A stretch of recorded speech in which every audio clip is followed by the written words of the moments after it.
కృప పోయిన తర్వాత సౌలు పరిస్థితి ఏంటి? ఫస్ట్ జరిగిన పని సింహాసనం పోయింది, వేరొకని ఎన్నుకున్నాలి అన్నాడు దేవుడు. రెండోది, పరిశుద్ధాత్మ దేవుడు వెళ్ళిపోయాడు, ఒక దురాత్మ వచ్చి పట్టింది. ఫస్ట్ ఇచ్చిన స్థానం పోయింది. రెండు, పరిశుద్ధాత్మ దేవుడు వెళ్ళిపోయాడు, దురాత్మ వచ్చి పట్టింది సౌలుకి.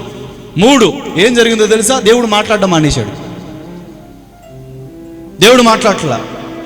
యుద్ధానికి వెళ్ళాలి, మరి దేవుడు మాట్లాడట్లా. మరి ఎవరితో మాట్లాడితే ఎవరు నాతో మాట్లాడతారు? దేవుడు మనతో మాట్లాడకపోతే మనతో మాట్లాడేవాళ్ళు చాలామంది ఉన్నారు. అప్పుడప్పుడు వీధుల్లో భుజాన ఒక బుర్రేసుకొని టింగ్ టింగ్ అని కొట్టుకుంటూ వస్తారు. రెండు, ఇంత పెట్లు చిలకని వేసుకొని జాంకే పెట్టుకుని ఒకడు వస్తాడు. మూడు, ఇంత ముగ్గేసి పాచికలేసి మాట్లాడేవాళ్ళు ఉంటారు. ఇంకొంచెం ముందుకెళ్తే ముగ్గేసి నిమ్మకాయలు పెట్టి మాట్లాడేవాళ్ళు. వీళ్ళందరూ మనతో మాట్లాడేవాళ్ళేనా? మీకున్నారేమన్నట్టు మాట్లాడేవాళ్ళు? దేవుడు నీతో మాట్లాడట్లా, నువ్వు ప్రార్థన చేస్తున్నావు, ఏదో అడుగుతున్నావు, సమాధానం రావట్లా, ఎంత అడిగినా రెస్పాండ్ రావట్లా. నువ్వు మాట్లాడకపోతే చాలా ఉన్నారు మాట్లాడేవాళ్ళు.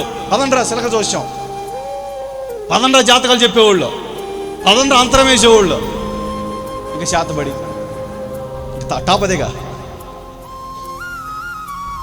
వాళ్ళందరూ నీతో మాట్లాడతారా? నేను నాశనం చేస్తారు. అక్కడ మాట్లాడేది ఎవరు? సాతాను. సాతాను నీకు మేలు చేద్దామని మాట్లాడతాడా? నేను బాగు చేద్దామని మాట్లాడతాడా?